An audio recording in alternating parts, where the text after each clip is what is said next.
Rome, en 43 après Jésus-Christ. L'Empire semble stable de l'extérieur. Les légions gardent les frontières, les marchés restent ouverts, le Sénat se réunit sous des colonnes de marbre. Mais le véritable pouls du pouvoir ne bat pas dans les discours officiels ni dans les statues de bronze. Il bat dans les chuchottis, dans ce qui se dit à mi-voix dans les tavernes, dans ce qui s'insinue dans les bains publics, dans ce qui se tait quand quelqu'un traverse un couloir du palais impérial. Car à Rome, tous savent quelque chose que presque personne n'ose dire à voix haute. L'homme qui porte la couronne, l'empereur Claude, n'est pas celui qui décide réellement du destin des puissants. L'ombre qui se déplace derrière lui a un nom propre, Valeria Messaline. Nous ne parlons pas d'une impératrice décorative, d'une figure cérémonielle reléguée au rituel et au sourire public. Nous parlons d'une présence qui provoque le silence quand on la mentionne, d'une force qui fait trembler des hommes habitués à commander des armées. Des sénateurs vétérans, des généraux endurcis par des campagnes en terre lointaine, sentent un nœud à l'estomac lorsqu'ils reçoivent une invitation du palais. Non pas parce qu'ils s'attendent à des honneurs, mais parce qu'ils savent que certains de ceux qui franchissent ces portes ne reviennent plus les mêmes. Rome est une société obsédée par l'apparence, par l'honneur visible, par la réputation qui n'existe que tant que les autres la reconnaissent. Ici, l'identité ne vit pas à l'intérieur, mais dans le regard d'autrui. Et perdre ce regard favorable peut être plus dévastateur que n'importe quelle fin abrupte. Messaline le comprend très jeune. Elle comprend que le pouvoir n'a pas toujours besoin de se proclamer. Parfois, il suffit que tout le monde croie qu'il est partout. Née dans l'une des familles les plus illustres de l'aristocratie romaine, liée par le sang au premier empereur, Messaline n'arrive pas au palais comme une étrangère. Elle épouse Claude, alors qu'elle est presque une adolescente, tandis que lui a déjà dépassé la maturité et porte la réputation d'être sous-estimé par sa propre famille. Pour beaucoup, Claude est une figure grise, un dirigeant accidentel après le chaos laissé par Caligula. Pour Messaline, c'est une opportunité. Lorsque Claude accède au pouvoir, elle n'a pas encore 20 ans. Elle aurait pu se contenter du rôle que la tradition réserve aux femmes impériales. Elle aurait pu se limiter à la surface brillante du statut. Mais Rome n'est pas un endroit où l'ambition dort tranquille, et Messaline décide d'observer d'abord, d'apprendre ensuite et d'agir quand elle comprend où se cache le véritable levier du pouvoir. Ce qu'elle découvre est à la fois troublant et simple. Le contrôle ne naît pas seulement des lois ou des épées, mais de la connaissance, de savoir qui craint quoi, qui cache des dettes, qui prononce des paroles imprudentes en croyant que personne n'écoute. Et dans ce monde de secrets, il y a des figures que tous considèrent insignifiantes. Des figures invisibles, des figures qui entrent et sortent des chambres privées sans éveiller de soupçons.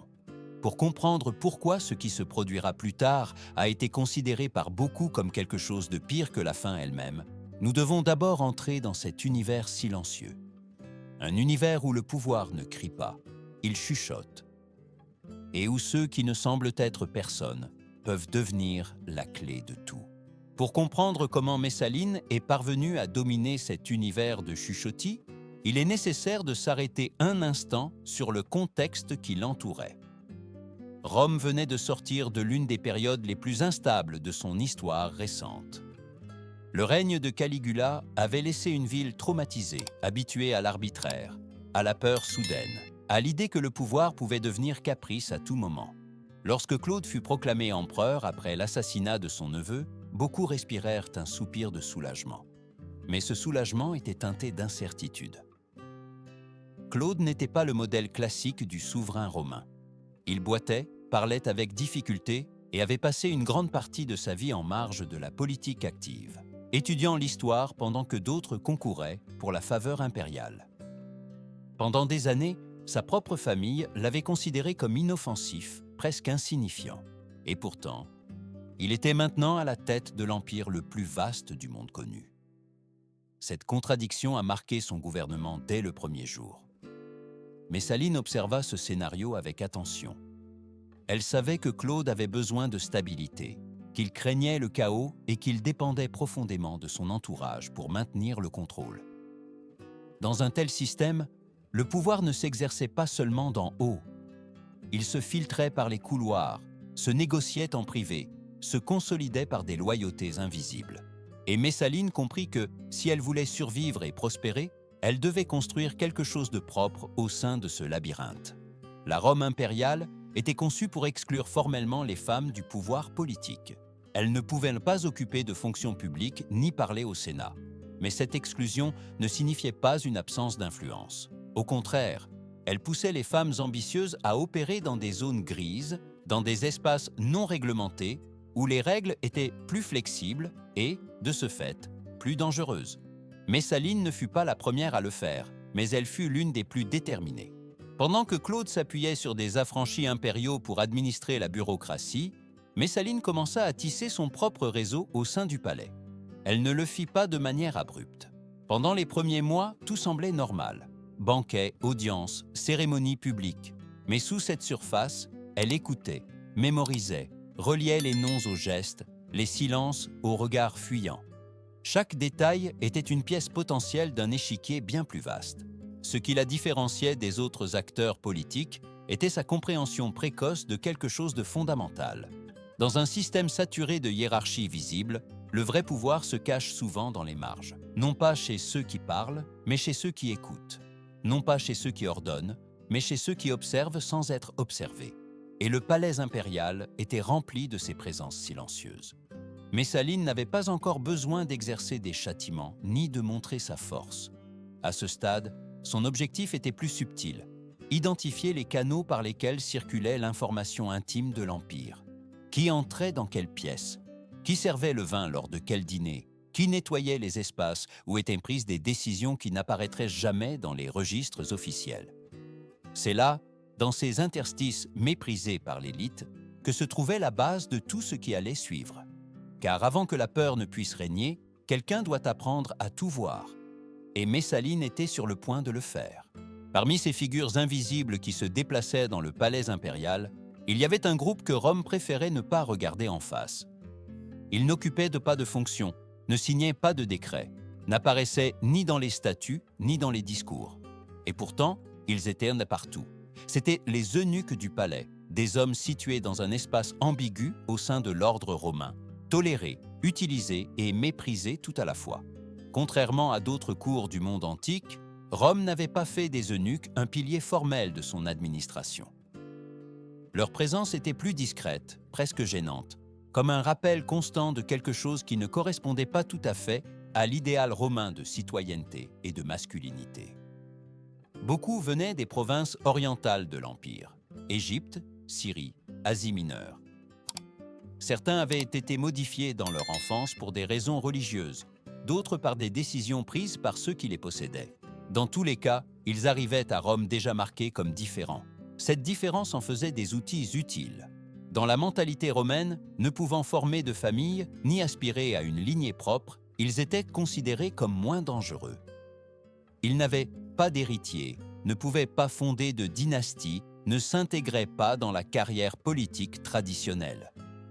C'est pourquoi on leur confiait des espaces délicats, les appartements privés, les zones réservées aux femmes de la famille impériale, les couloirs où l'intimité et le pouvoir se croisaient sans témoins officiels. C'étaient eux qui ouvraient tôt les portes à l'aube et les fermaient au crépuscule. Ceux qui retiraient les coupes après une conversation tendue.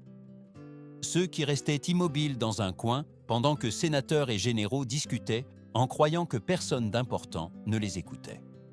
Dans une société obsédée par la hiérarchie, personne ne pensait à modérer ses paroles devant eux. Pour beaucoup, ils n'étaient guère plus qu'une partie du mobilier. Messaline fut l'une des premières à comprendre l'erreur de cette perception. Là où d'autres voyaient une servitude silencieuse, elle vit une mémoire. Là où d'autres voyaient des corps sans pertinence politique, elle vit des oreilles entraînées et des présences constantes. Les eunuques n'étaient pas seulement proches du pouvoir, ils étaient au cœur de son intimité quotidienne. Ils savaient qui visitait l'empereur à des heures étranges. Ils savaient qui élevait la voix après quelques verres de trop. Ils savaient qui semblait sûr en public et qui tremblait en privé. Au début, sa relation avec eux n'eut rien d'extraordinaire. Petits gestes, une protection occasionnelle, le sentiment d'être reconnus comme plus que des ombres. Dans un monde qui les avait réduits à une fonction, cette reconnaissance avait un poids énorme. Messaline ne leur parla pas comme à de simples instruments. Elle leur parla comme à des pièces nécessaires d'un engrenage qui n'existait pas encore tout à fait, mais qu'elle était décidée à construire. Avec le temps, cette attention commença à porter ses fruits. Des commentaires isolés se transformèrent en schémas. Des rumeurs apparemment insignifiantes devinrent des cartes de vulnérabilité. Sans élever la voix ni laisser de traces écrites, Messaline commença à rassembler quelque chose que le Sénat ne pourrait jamais lui offrir, une vision complète des faiblesses humaines qui soutenaient le pouvoir romain. À ce moment-là, personne ne tremblait encore ouvertement. Il n'y avait pas encore de châtiments exemplaires, ni de chutes visibles, mais les bases étaient déjà posées. Le palais avait cessé d'être seulement une résidence impériale.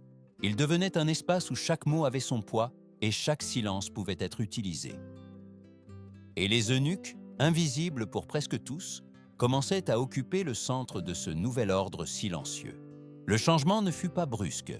Il n'y eut pas un moment précis où Rome se réveilla et comprit que quelque chose avait changé au cœur du palais. Ce fut un processus lent, presque imperceptible, comme l'humidité qui s'infiltre dans un mur jusqu'à ce qu'un jour la structure entière commence à céder. Messaline comprenait que le pouvoir durable ne s'impose pas d'un coup. Il se cultive. Au début, les informations qui lui parvenaient étaient fragmentaires. Des commentaires entendus au passage, des tensions entre des alliés qui semblaient solides, des ressentiments anciens qui n'avaient jamais guéri. Rien de tout cela n'était encore décisif. Mais Messaline ne cherchait pas des coups immédiats. Elle cherchait des schémas. Qui parlait plus que de raison après le vin? Qui baissait la voix en mentionnant l'empereur? Qui semblait trop préoccupé par des questions financières ou familiales? Les eunuques devinrent, peu à peu, plus que de simples transmetteurs. Ils apprirent quels détails étaient importants et lesquels ne l'étaient pas. Ils apprirent à observer sans intervenir, à se souvenir sans juger. Et dans certains cas, ils apprirent aussi à provoquer. Une question posée au bon moment, un commentaire apparemment innocent, une présence silencieuse qui faisait croire à l'interlocuteur qu'il était en sécurité. Messaline n'avait pas besoin d'ordonner chaque geste. Il suffisait que le système fonctionne. Avec le temps, l'information commença à acquérir un poids spécifique. Ce n'étaient plus seulement des rumeurs, mais des pièces qui s'emboîtaient, dettes cachées, ambitions non déclarées, rivalités qui pouvaient être réactivées d'une petite poussée. Messaline comprit alors une vérité inconfortable. À Rome, presque tout le monde avait quelque chose à perdre. Et ce quelque chose, bien géré, pouvait devenir une forme de contrôle bien plus efficace que la force ouverte. Imaginons une scène courante, répétée maintes fois avec des variations minimes. Un sénateur reçoit une invitation à dîner au palais. Rien d'extraordinaire. Claude est connu pour son hospitalité sélective. Pendant la soirée, la conversation coule normalement. Politique, anecdotes, commentaires voilés sur des décisions récentes. À un moment donné, Messaline mentionne, presque en passant, un problème financier qui affecte certains membres du Sénat. Elle ne donne pas de nom, elle n'accuse pas, elle sourit et change de sujet. Le vrai message arrive après. Dans la solitude de son foyer, l'invité reçoit un bref rappel que sa situation est connue avec une précision troublante. Date, chiffres, noms que seul un cercle très restreint devrait connaître. Il n'y a pas de menaces explicites. Elles ne sont pas nécessaires. La compréhension est immédiate. Quelqu'un a vu ce qui devait rester caché. À partir de ce moment, la relation change. Il n'est plus nécessaire de demander des faveurs, ni d'exiger des loyautés. La peur fait le travail. Et le plus dévastateur n'est pas la certitude d'être observé, mais le doute constant sur la façon dont cette information a été obtenue. Un esclave? Un associé? Un ami? La paranoïa s'installe et commence à corroder de l'intérieur. Ce mécanisme se répéta encore et encore, chaque cas ajusté à son objectif, chaque pression calibrée pour ne pas provoquer une réaction ouverte. Messaline ne cherchait pas les scandales, elle cherchait la dépendance. Un réseau d'hommes puissants qui, sans s'en rendre compte, commençaient à mesurer leurs paroles et leurs décisions en fonction d'une seule figure. Lorsque certains commencèrent à soupçonner que le véritable centre du pouvoir s'était déplacé, il était déjà trop tard. Le système n'avait pas besoin de se montrer. Il suffisait que tous croient en son étendue. Et ce n'était que le début de quelque chose de beaucoup plus profond et perturbant. Pour comprendre pourquoi ce système s'avérait si efficace, il faut entrer dans la mentalité romaine et dans la manière dont cette société concevait la valeur d'une personne. À Rome, l'identité n'était pas une question intime ou privée. Elle ne se définissait pas par ce que l'on ressentait, mais par ce que les autres voyaient. On existait dans la mesure où l'on était reconnu. Et cette reconnaissance avait un nom, la dignitas. La dignitas n'était pas seulement l'honneur. C'était la somme de votre réputation, de votre influence, de votre place visible dans la hiérarchie sociale. Elle se construisait tout au long d'une vie et pouvait se perdre en un instant. Un homme sans dignitas continuait à respirer, à marcher dans les rues, mais pour Rome, il n'était guère plus qu'une ombre. Peu importait la richesse qu'il conservait, ni le nombre de ses réalisations passées qu'il pouvait énumérer. Sans le respect public, il cessait d'être quelqu'un. Pour les hommes de l'élite, ce concept était étroitement lié à une idée très concrète d'autorité et de contrôle. Être romain signifiait occuper toujours la position active, diriger, décider, dominer les circonstances. Tout indice de passivité, de perte de contrôle, était interprété comme un signe de profonde faiblesse. Et la faiblesse, dans une culture aussi compétitive, était une sentence sociale. Messaline comprit ce code mieux que beaucoup des hommes qui l'incarnaient. Elle n'avait pas besoin de détruire physiquement ses adversaires pour les anéantir. Il suffisait de leur placer un miroir devant et de permettre à Rome de voir une version d'eux qui ne correspondait pas à l'image qu'ils avaient reconstruite pendant des décennies. La honte, une fois installée, faisait le reste. C'est là que le système atteignait sa forme la plus inquiétante. Il ne s'agissait pas d'éliminer des rivaux de manière visible. Cela aurait suscité des questions, des débats, peut-être même de la résistance. Ce que Messaline cherchait était quelque chose de plus silencieux. Une chute qui ne pouvait pas être entièrement expliquée. Une perte de statut que personne n'oserait défendre publiquement par peur d'y être associé.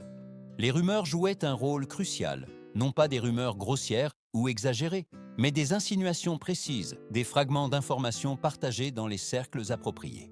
Assez pour que tous comprennent, mais jamais assez pour susciter la compassion. La victime était piégée dans un purgatoire, trop endommagée pour être respectée, trop vivante pour être honorée dans la mémoire. Ceux qui traversaient ce processus ne perdèrent pas seulement leur influence politique. Ils perdaient la sécurité intérieure qui leur permettait d'agir. Chaque apparition publique devenait un supplice. Chaque mot prononcé au Sénat semblait résonner d'un écho inconfortable. La question constante n'était pas « que diront-ils ?», mais « que savent-ils déjà ?» Ce type de destruction avait un effet expansif. Il n'affectait pas seulement la personne désignée, mais tous ceux qui observaient sa chute. Chaque cas devenait un avertissement silencieux. Personne n'avait besoin d'expliquer le message. Rome le comprenait sans qu'un seul mot ne soit prononcé. Ainsi, la peur ne s'imposait pas par la force ouverte, mais par l'anticipation. L'élite commença à s'auto-censurer, à se limiter, à éviter tout geste qui pourrait être interprété comme un défi. Messaline n'avait pas à surveiller tout le monde. Il suffisait que tous croient qu'ils pouvaient être observés. Et au centre de ce mécanisme, comme toujours, se trouvaient ceux que personne ne regardait. Les messagers discrets, les témoins silencieux, ceux-là même qui soutenaient désormais, sans être vus, l'un des systèmes de pouvoir les plus étouffants que Rome ait connus. Mais les eunuques qui soutenaient ce système n'étaient ni des figures interchangeables, ni une masse sans visage. Chacun portait en lui une histoire marquée par la perte, l'adaptation et, dans de nombreux cas, une compréhension intime de ce que signifiait vivre en marge de l'idéal romain. Les sources antiques, bien qu'hostiles et souvent partiales, laissent entrevoir que certains d'entre eux se distinguaient par des compétences très spécifiques, par une capacité rare à lire les gens et à appuyer exactement là où cela faisait le plus mal. Il y avait ceux qui étaient arrivés à Rome après une enfance brisée par la violence de la traite humaine. D'autres venaient de contextes religieux où le corps avait été resacralisé dans le cadre d'un sacrifice rituel. Certains étaient repassés par plusieurs mains avant d'atterrir au palais impérial, apprenant en chemin à observer sans être vus et à survivre dans des structures de pouvoir, n'offrant aucune protection légale. Cette expérience les avait rendus extrêmement attentifs aux gestes, aux contradictions, aux peurs cachées derrière les masques publics. Messaline sut tirer parti de cette connaissance accumulée. Elle n'avait pas besoin de leur expliquer la psychologie romaine. Ils la vivaient quotidiennement depuis une position d'exclusion. Ils savaient parfaitement ce que signifiait pour un sénateur d'être réduit au silence, ce qu'impliquait pour un noble de perdre le respect de ses pairs, quelle blessure ne guérissait jamais parce qu'elle n'était visible que dans le regard des autres. En ce sens, ils n'étaient pas de simples exécutants d'ordre, mais des interprètes experts d'un code social impitoyable. Ici surgit une question inconfortable. Pourquoi certains d'entre eux semblaient-ils aller au-delà de l'obéissance minimale? Les explications modernes évoquent plusieurs possibilités qui ne s'excluent pas. L'une d'elles est l'identification avec la personne au pouvoir. Messaline, comme eux, opérait en dehors des règles formelles. Elle était également perçue comme une anomalie au sein du système. Une femme exerçant une réelle influence dans un monde conçu pour les hommes. Pour certains eunuques, elle pouvait représenter une figure avec laquelle il était possible de s'aligner, non seulement par survie, mais par affinité stratégique. Une autre explication est plus sombre et peut-être plus humaine. Après une vie définie par la négation de l'autonomie, la proximité du pouvoir pouvait s'avérer enivrante. Être craint par ceux qui les ignoraient auparavant. Voir des hommes influents baisser la voix en leur présence. Expérimenter pour la première fois le sentiment de contrôle. Il n'est pas difficile d'imaginer comment ce changement pouvait altérer tout reste d'empathie. Il existait aussi une logique de compensation silencieuse. Certains ont pu voir dans leur rôle une forme tordue d'équilibre, faire ressentir aux autres une fraction de la vulnérabilité qu'ils avaient eux-mêmes connue depuis l'enfance. Il ne s'agissait pas de justice, mais d'une rationalisation qui permettait d'avancer sans s'effondrer complètement. La vérité réside probablement dans la combinaison de tous ces facteurs. Chaque eunuque réagit différemment face au pouvoir inattendu qui lui était offert. Certains l'exercèrent avec une froideur calculée, d'autres avec un zèle inquiétant, d'autres simplement parce qu'ils ne voyaient pas d'alternative viable. En tout cas, le système fonctionna parce qu'il s'appuyait sur cette complexité humaine. Messaline n'avait pas créé des monstres à partir de rien. Elle avait placé des personnes blessées dans des positions où leurs cicatrices devenaient des outils. Et tant que la peur continuerait à remonter, tant que les puissants craindraient davantage l'invisible que le visible, l'engrenage continuerait de tourner sans avoir besoin de se montrer. Mais tout système basé sur la terreur a un point de rupture. Et quand ce point est atteint, les mêmes figures qui le soutiennent peuvent devenir ses premières fissures. Le cas qui révèle le mieux la précision de ce mécanisme est celui de Valerius Asiaticus. Non pas parce qu'il fut la seule cible, mais parce que sa chute a mis à nu, pour ceux qui ont su la lire, chacune des phases de la méthode de Messaline. Asiaticus était, à tous égards visible, un exemple de la réussite romaine. Il avait atteint le consulat à 2 reprises, accumulé une immense fortune et tissé des alliances qui s'étendèrent de Rome aux provinces frontalières. Son nom inspirait le respect, sa présence imposait. Et surtout, il possédait quelque chose que Messaline désirait avec une intensité particulière, les jardins de Lucullus. Ce n'était pas seulement un espace de beauté et de loisirs, c'était un symbole, un lieu où se rencontraient les figures les plus influentes, où se scellaient des accords et où s'exhibait le prestige suprême. Contrôler ces jardins signifiait occuper le centre social de Rome. Messaline savait qu'elle ne pouvait pas les lui arracher directement. Asiaticus était trop visible, trop protégé par sa réputation. Une action abrupte aurait éveillé des résistances dangereuses. Le processus commença donc de la seule manière qu'elle connaissait, en silence. Les eunuques commencèrent à observer. Non pas avec maladresse, mais avec une patience méticuleuse. Des présences discrètes lors des banquets, des intermédiaires invisibles dans les bains, des oreilles attentives lors des réunions privées. Pendant des mois, rien ne se produisit en apparence. Asiaticus continua sa vie, confiant dans sa position. Mais chaque commentaire ironique sur l'empereur, chaque plainte lancée entre amis, chaque geste d'ambition était enregistré. Non pas comme une accusation isolée, mais comme une partie d'un dossier soigneusement assemblé. La vérité, fragmentée et réorganisée, pouvait prendre une forme différente lorsqu'elle était présentée de la bonne manière. Lorsque Messaline décida que le moment était venu, L'accusation fut formulée dans un langage qui semblait convaincant. Il ne s'agissait pas d'une offense ouverte, mais d'un grave soupçon présenté comme une préoccupation pour la stabilité de l'Empire. Des témoignages concordants, des contextes qui semblaient s'emboîter, un récit construit pour paraître inévitable. Avant toute confrontation publique, Asiaticus reçut une invitation privée, une rencontre pour clarifier la situation. Rien dans les sources ne décrit exactement ce qui s'y passa. Les historiens anciens ont recours à des euphémismes et à des silences éloquents. Mais ils s'accordent sur un point. Quand Asiaticus sortit de cette rencontre, il n'était plus le même homme. Ceux qui le virent ensuite parlèrent d'un changement immédiat. La confiance avait disparu. Sa voix était basse, ses gestes contenus, comme si chaque mouvement pesait trop lourd. Il n'avait pas besoin d'être détruit publiquement. Il avait déjà été brisé de l'intérieur. Le processus judiciaire qui suivit fut presque une formalité. Asiaticus ne se défendit pas avec l'énergie que l'on attendait de quelqu'un de sa position. Il accepta son destin avec une passivité qui déconcerta même ses alliés. La fin arriva sous l'apparence d'un choix, un dernier geste pour préserver une illusion minimale de contrôle. Mais même alors, l'ombre de Messaline était présente. Les jardins qui avaient défini son identité passèrent presque immédiatement entre d'autres mains, comme si son existence pouvait être effacée avec la même facilité qu'on réorganise un espace. Pour l'élite romaine, le message était impossible à ignorer. Si un homme comme Valerius Asiaticus pouvait être réduit à un silence docile, personne n'était en sécurité. Et tous comprirent que la chute n'avait été ni bruyante ni sanglante, mais froide, précise et totale. Le destin de Valerius Asiaticus ne fut pas une exception, mais un avertissement. Pour ceux qui observaient à la bonne distance, sa chute révéla un schéma qui commençait à se répéter avec une régularité inquiétante. Messaline n'avait pas besoin d'appliquer la même méthode à tous. Elle ajustait la pression en fonction du profil, de l'environnement et de la vulnérabilité spécifique de chaque cible.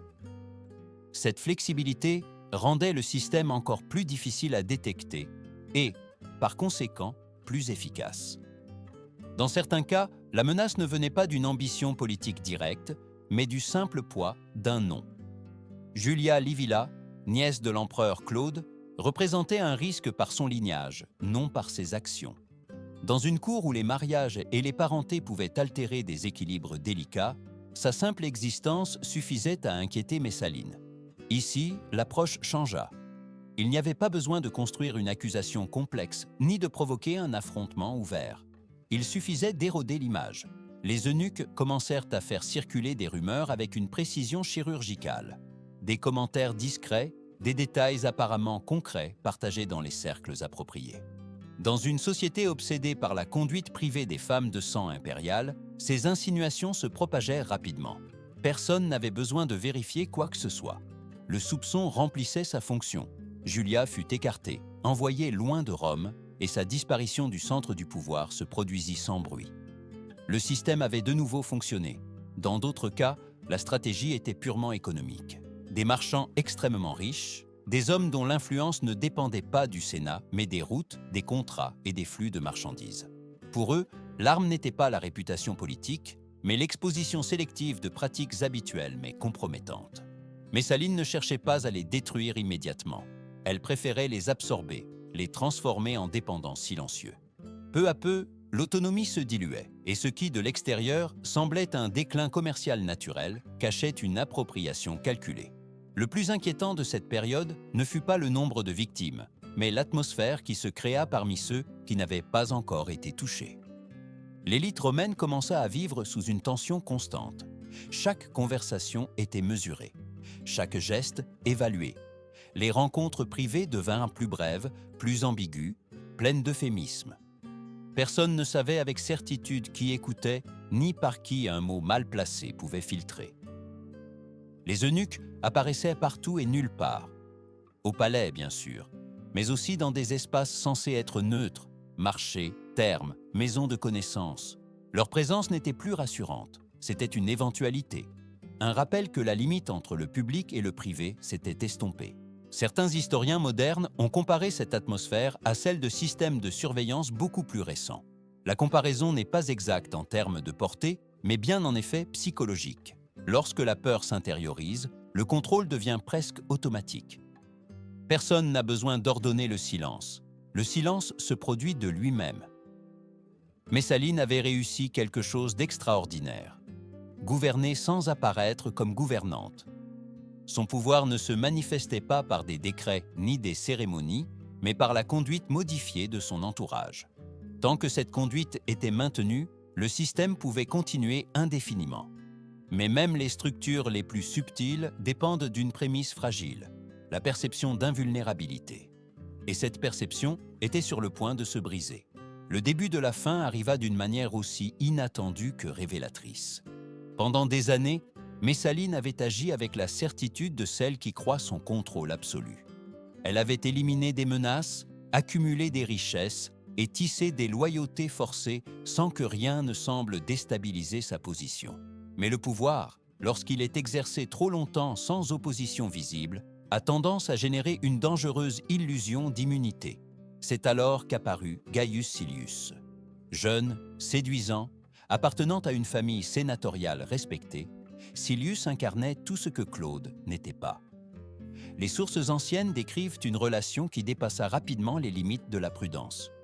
Pour les chroniqueurs hostiles, il s'agissait d'une obsession impulsive qui obscurcit le jugement de Messaline. Pour certains historiens modernes, cependant, l'épisode suggère quelque chose de plus complexe, une manœuvre risquée mêlant ambition politique et désir personnel. Pendant que Claude se trouvait hors de Rome pour des affaires impériales, Messaline et Silius célébrèrent une cérémonie qui défiait ouvertement les normes romaines. Les interprétations varient, mais le message fut clair pour ceux qui surent à le lire. Une ligne avait été franchie qui ne pouvait plus être dissimulée par des rumeurs ou des silences stratégiques.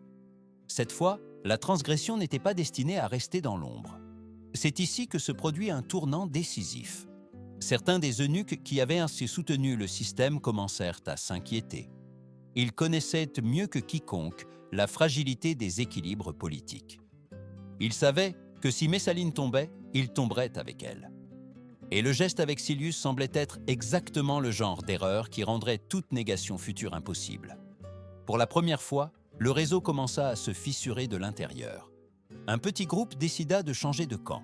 Sans annonce ni affrontements ouverts, ils commencèrent à filtrer des informations à Narcisse, l'un des affranchis les plus influents de Claude et rival silencieux de Messaline. Ce mouvement révèle quelque chose d'essentiel. Les eunuques n'étaient pas de simples outils. C'étaient des acteurs politiques capables de calculer les risques et de chercher leur propre survie. Lorsque Narcisse confronta l'empereur, Claude réagit avec incrédulité. Pendant des années, il avait préféré ne pas regarder en face l'étendue du pouvoir de son épouse. Accepter la vérité impliquait de reconnaître sa propre passivité. Mais cette fois, les preuves étaient trop visibles. Des témoignages concordants, des récits directs, des indices qui ne pouvaient de plus s'intégrer dans le confort du déni. La réaction fut rapide. Silius fut écarté et éliminé de l'échiquier avec une célérité qui reflétait la peur réelle de Claude de perdre le contrôle. Messaline, soudainement isolée, chercha refuge dans les jardins qui avaient symbolisé sa plus célèbre victoire. Elle tenta d'appeler, de justifier, de reconstruire la confiance perdue. Rien ne fonctionna. Sa chute fut silencieuse et définitive. Sans honneur, sans cérémonie, sans mémoire officielle. L'Empire sembla vouloir effacer son existence comme si elle n'avait jamais fait partie de son histoire. Mais le vide qu'elle laissa ne put être comblé si facilement. Après, elle vint la purge. Les eunuques, qui avaient été les piliers de son système, devinrent des cibles commodes. Certains furent publiquement punis, d'autres disparurent, quelques-uns survécurent grâce à leur trahison précoce. Rome choisit une solution simple, personnaliser la culpabilité, punir les intermédiaires, et ainsi éviter une question plus embarrassante. Comment tout cela avait-il pu se produire? La réponse fut enterrée sous le silence officiel. Mais l'histoire, même lorsqu'on tente de la domestiquer, laisse des traces. Et ces traces nous rappellent que le véritable danger ne réside pas seulement dans des individus exceptionnels, mais dans les systèmes qui permettent à la peur de régner sans se montrer.